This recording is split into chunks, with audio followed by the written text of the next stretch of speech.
Watermelon farming in Kenya has the ability to give you between 100,000 shillings and 500,000 shillings profit per acre.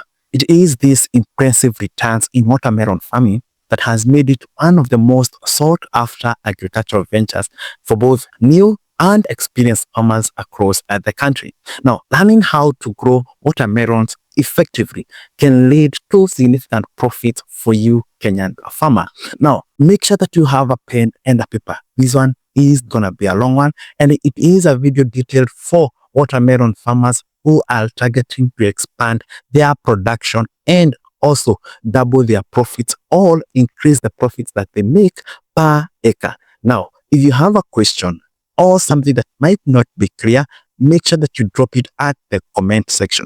I personally will make sure that I've answered your questions directly. Now, let's dive directly into it. Unlike traditional crops that demand lengthy growing periods, watermelons reach maturity in just 3 to 4 months, consequently offering faster returns on investment. The watermelon plant thrives in Kenya's warm climate, particularly in regions like Machakos, Makueni, and parts of the coast province. Furthermore, with minimal capital requirements compared to other cash crops, watermelon cultivation presents an accessible entry point for aspiring agricultural entrepreneurs. Now, despite these advantages, successful watermelon farming requires specific knowledge about land preparation, proper planting techniques, and effective crop management. This comprehensive watermelon farming guide and video will walk you through each stage of watermelon farming in Kenya, from selecting the right land to harvesting and selling your produce for maximum profit. Now, whether you are a first-time farmer or looking to diversify your agricultural portfolio, these practical insights will help you establish a thriving watermelon farm. Let's begin with choosing the right land and climate for watermelon farming. The success of watermelon farming in Kenya begins with selecting appropriate land and understanding the climatic requirements for optimal crop growth. Proper site selection is significant as it impacts yield quality and quantity, making this step crucial for aspiring watermelon farmers. Let's look at the ideal temperature and the rainfall conditions. Watermelon plants thrive in specific temperature ranges throughout their crop cycle. For successful germination, soil temperatures of between 27 and 32 degrees Celsius are optimal, with night temperatures not falling below 24 degrees Celsius. Once established, watermelon plants grow best when night temperatures range between 18 and 20 degrees Celsius, and at daytime temperatures of between 24 and 30 degrees Celsius. Now, during the ripening phase, temperatures of between 15 and 25 degrees Celsius promote the best fruit development. At the extreme ends, watermelons can tolerate temperatures of between 21 and 35 degrees Celsius, but growth slows considerably below 20 degrees Celsius and fruit quality diminishes above 35 degrees Celsius. This explains why watermelons may not do well in regions that are extremely cold, and especially those regions that receive heavy rainfall now and then, especially the Nyandarua, the Nyeri, and even some part of the Rift Valley. They tend to need temperatures of above at least 15 degrees Celsius. Now, regarding the rainfall, watermelons require between 400 and 600 millimeters of well-distributed rainfall throughout the growing period. These moisture requirements makes irrigation essential in many Kenya's growing areas, and especially during the flowering and fruit development. That is, you cannot start watermelon farming without a plan of irrigating your crops in the eventuality that the rain dries up. The rainfall is not reliable with the changes in climate, so you have to have a backup irrigation system. Notably, water deficiency during these critical stages causes serious yield reduction, while excessive moisture can make the mature fruits split, tasteless, and watery. In Kenya, watermelon farming succeeds in most hot regions, including Machakos, Makueni, Kajiado, and also the coastal areas. Now, additionally, areas like Taita, Taveta, Kilifi, Baringo, and parts of the Nyanza region and western regions offer suitable growing conditions. The crop can be grown at altitudes of up to 1500 meters above sea level, though quality tends to be superior in warmer and lower elevation areas. Let's look at the best soil types and how to test the soil. Watermelons perform exemplary well in well-drained sandy loam soils. This soil composition strikes an ideal balance between moisture retention and drainage, preventing waterlogging that can damage the roots. The highest yields typically come from sandy loam soils with high organic matter content. Soil pH significantly affects nutrient availability and plant health. The optimal soil pH range for watermelon cultivation falls between 6 and 6.8, though they can tolerate pH levels of 5.8 to 7.5. If your soil pH falls below 5.5, applying lime is generally recommended to raise it to appropriate levels. Before planting, make sure that you conduct a thorough soil testing to determine the current nutrient levels, check the soil pH, and assess organic matter content. Plus, identify potential soil-borne diseases. Now, based on the test results, you can then prepare your soil properly by adding organic matter and adjusting pH and incorporating appropriate fertilizers. Avoid heavy clay soils, areas with obstructed drainage or very shallow soils. Moreover, the best soils are those that have not been in cucurbit, that is watermelon, cucumber, or squash production for at least 5 years, as this helps prevent the soil-borne diseases. Now, for optimal root development, soil must be thoroughly and deeply cultivated. This allows roots to develop properly at a typical depth of 30 to 40 centimeters. Additionally, raised beds of at least 10 centimeters high are advisable, especially for early season production, as they warm quickly and provide a better drainage. This is how now you can manage to prepare your land and plant your watermelon seeds. Proper land preparation and seed selection form the foundation of successful water farming in Kenya. After selecting suitable land, farmers must focus on preparing the soil and planting correctly to establish healthy plants capable of producing abundant harvest. Effective land preparation should begin 2 to 3 weeks before planting. Start by clearing all weeds, debris, and logs from your field to create a clean slate of planting. This initial clearing prevents competition for nutrients and minimizes pest habitats. Following clearance, till the land thoroughly to a depth of 12 to 15 inches, that is 30 to 38 centimeters. This will help in multiple purposes, such as breaking down the compacted soil layers, improving aeration and water infiltration, and allowing for better root penetration. For optimal results, incorporate well-decomposed manure or compost at a rate of 1 to 2 tons per acre into the soil during tilling. According to recommendation, apply 8 tons of well-composted manure per acre, worked into the soil preferably using a hoe. Alternatively, you can apply handful per planting hole before sowing. After tilling, form raised beds approximately 15 to 20 centimeters high and 1.5 meters wide. These raised structures provide essential drainage, especially during heavy rains, and warm up faster in the warm weather, benefiting early plant growth. Now, these are the best watermelon variety. Several watermelon varieties perform well under Kenyan conditions. The selection should consider market preference, climatic adaptability, and also disease tolerance. The popular varieties in Kenya include 1. The Sugar Baby. This variety matures in 75 to 80 days. Produces round dark green to black fruit with deep red flesh and weighs approximately 4 kg per fruit. Sugar BB has a yield potential of 20 to 30 tons per acre and is excellent for local markets. Second one is Crimson Sweet. It takes about 85 to 90 days to mature. This variety offers good fruit setting ability with light green skin and dark green stripes.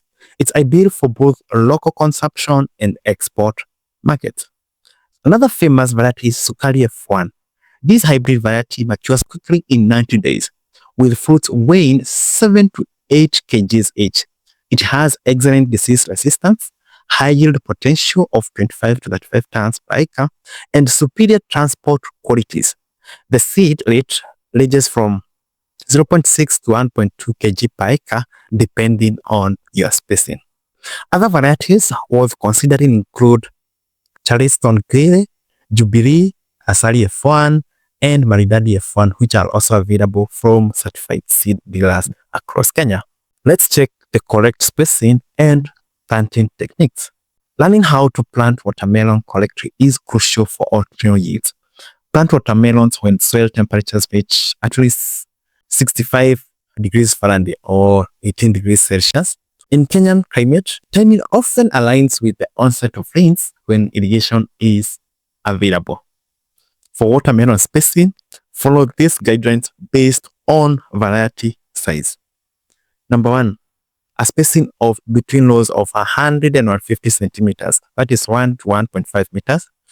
Between the plants, 90 centimeters to 100 centimeters. A population density of 2,700 to 4,500 plants per acre or 1 kg per acre. A planting depth for watermelon seed should be approximately 1 inch or 2.5 centimeter. Place 2 to 3 seeds per hole, then thin to the strongest seedlings, all 2 per hole after germination to avoid competition. Before sowing, soak seeds overnight to hasten germination. This practice significantly improves germination rates and promotes faster emergence. For fertilization, apply CN top dressing fertilizer in 2 splits. First, when the plants start to learn, that is 40 kg per acre, and second, when the plants begin to flower, that is 80 kg per acre. This schedule enhances nutrients are available during the critical growth stage. Throughout the process, maintain even soil moisture during germination. Once established, watermelons develop deep taproots that access soil moisture effectively, though they respond well to consistent watering and especially during fruiting. Let's learn how you can manage water, fertilizers, and weeds for healthy watermelon growth. Effective water, fertilizer, and weed management form the critical trial for successful watermelon family in Kenya. Now, after planting, these ongoing practices determine whether your watermelon crop will thrive or struggle throughout the growing season. Watermelons require consistent moisture throughout their growing cycle, with total water needs ranging from 400 to 600 millimeters for a 100-day crop. However, water requirements vary significantly by growth stage. The flowering and fruit stages are the most sensitive to water stress, followed by the fruit expansion. Drip irrigation stands out as the most efficient system for watermelon farming in Kenya. This method delivers water directly to the plant root zone, reducing water usage by up to 40% compared to the overhead irrigation. For optimal results, use drip paths of 1 to 1.5 liters per hour, spaced 30 to 40 centimeters apart. During hot or dry periods, irrigation intervals may be as short as 6 to 8 days. As a rule of thumb, watermelons need approximately 1 to 2 inches, that is 25 to 50 millimeters of water weekly. In fact, early morning irrigation allows leaves to dry quickly, minimizing fungal diseases risk. This is the complete watermelon fertilization schedule for maximum yield. Proper fertilization significantly impacts both yield, quantity, and quality. Now, at the planting time, apply at least 50 kg of DAP per acre before planting. Alternatively, you can come and top dress with this DAP 14 days after sowing. At least the seeds will have germinated and will be able to absorb the nutrients. You can also add well-decomposed manure to improve soil organic matter. After planting, apply nitrogen, rich fertilizer 3 to 4 weeks after sowing, using at least CAN at 50 and 200 kg per acre. Ultimately, you can switch to potassium-rich fertilizers such as the NPK 17 during the flowering and fruiting stage to support fruit development. For sandy soil or during heavy rainfall periods, additional application may be necessary. Indeed, mobile nutrients like nitrogen and potassium can leach from the soil easily, and especially on irrigation and heavy rainfall. Another key factor that you have to consider is weed control. Weeds compete with watermelons for nutrients, water, and light, while also harboring pests and diseases. Therefore, implementing effective weed control strategies is essential for maximum yields. Shallow cultivation offers an effective mechanical method for controlling weeds between the rows. Now, in this situation, carefully hard weeding around the plant prevents damage to shallow watermelon roots. As plants mature and vines spread, weeds become less problematic as the canopy naturally suppresses weed growth. Mulching provides another excellent weed control method. While simultaneously conserving soil moisture and regulating temperature, black plastic mulch paired with drip irrigation has shown as higher final yields in such studies. At this point, I know you're asking yourself, how do you protect now your watermelon crop from pests and diseases? Vigilant monitoring forms the cornerstone of pest and disease management in watermelon farming. Regular field inspection, at least once weekly, allow early detection of problems before they cause significant damage. Implementing integrated pest management strategies is crucial for successful watermelon farming techniques. Common pests in watermelon farming and how you can manage to control them. Watermelon crops in Kenya face several destructive insects challenges. Number one is aphids. Aphids not only cause leaf curling, but also transmit viral diseases capable of causing total crop loss. To control them, use yellow sticky traps, at least 4 or 6 of them in an acre, alongside with natural predators if you can, the ladybugs or even the lake sweet. Now, for severe infestation, you can apply appropriate insecticide, yeah, such as the thunder. This one works well. The second one is fruit flies. This is the worst pest. Fruit flies pose another serious threat, laying eggs under fruit skin and causing rotting. Set pheromone traps, at least 6 to 8 of them per acre, and as an early warning system. Upon detection, you can apply the recommended insecticides such as Emerald 30C or Profile. The other one is red spider mites. Red spider mites create fine webbing on leaves, leading to yellowing and complete drying of foliage. Initially, encourage beneficial pests or apply plant-based extracts for larger infestation.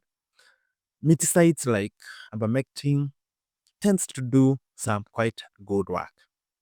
The other pest is cucumber beetles. Cucumber beetles feed on young plants and potentially spread bacterial wilt. Raw covers provide physical barriers against this pest alongside targeted applications of at least Labdacia when necessary. These are now the major diseases and how you can manage to prevent them. Anthracnose. Anthracnose causes circular sunken lesions on leaves, stems, and fruits. This fungal disease overwinters in plant debris and soil.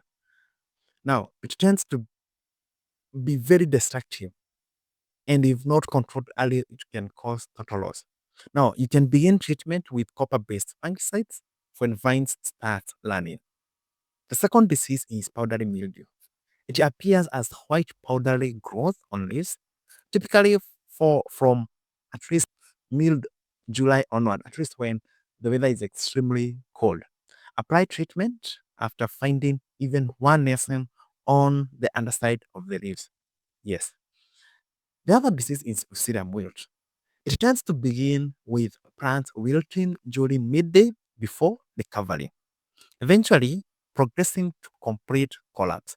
Since chemicals cannot effectively control this cell-borne disease, prevention through resistant variety or variety that has high tolerance to Fusarium wilt, combined with crop rotations, remains very essential. The other disease is down the mildew.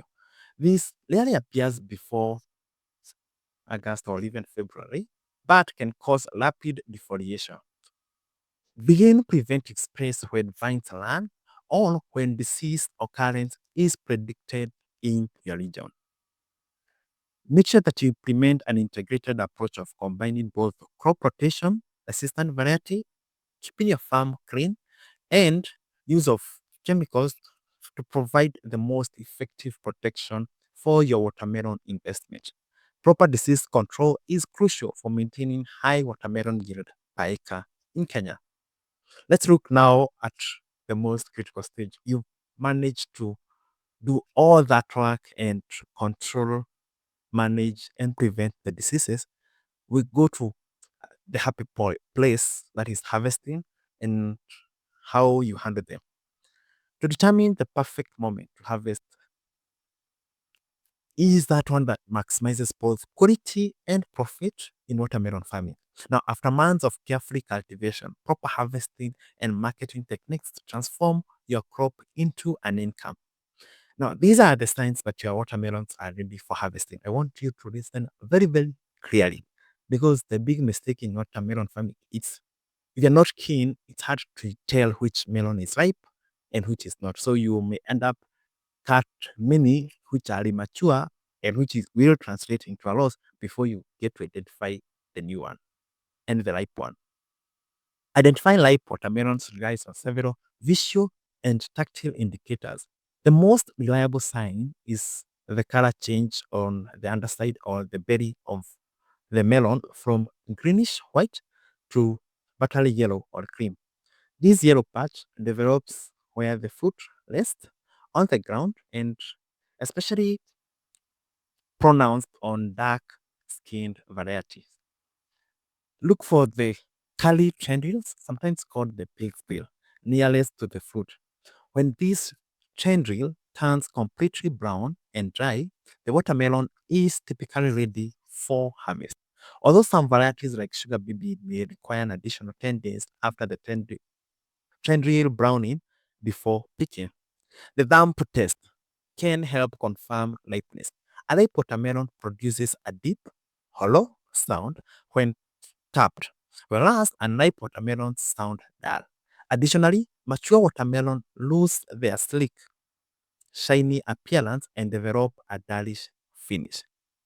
Understanding these maturity signs is crucial for determining how long watermelons takes to mature and ensuring optimal harvest timing.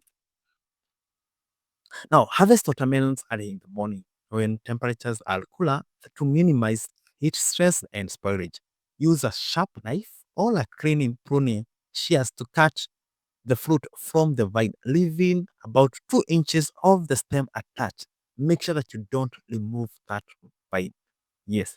Handle the harvested fruits gently to prevent bruising and make sure that the harvested fruits are not laid on, as they will all rot through developing bracts, spots, or woods like on the skin. Proper post-harvest handling is essential to maintain food quality and maximize the market quality. Now, as a bonus tip, to further enhance your watermelon farming success, consider these additional tips. One, ensure proper pollination by placing maybe some few beehives near your watermelon field. Adequate pollination is crucial for fruit set and development. The second one is tend to be aware of common disorders like the blossom end rot, hollow heart, and fruit cracking. These issues can be mitigated through proper nutrient management and consistent irrigation practice. The third one, implement a market preparation strategy to enhance the value of your harvest. This includes proper cleaning, grading, packaging of your watermelons for different market segmentation. Also, it's good to study even from the successful watermelon farmers in Kenya. This will help you learn from the experience and adopt best practices in your own farming venture. Also, make sure that you stay informed about the current watermelon seeds prices in Kenya and choose varieties that offer the best balance of yield potential, disease resistance, and market demand. Now, by incorporating these advanced watermelon farming techniques and staying tuned to market trends, you can maximize your chances of success in profitable watermelon farming. Now, if you have any questions so far, make sure that you don't forget to include it on the comment section. And personally, I will answer it as fast as possible. Then, thank you so much for watching. Let me see you on our next video where we look at how you can manage to grow your tree tomatoes successful. Thank you, and let me see you next.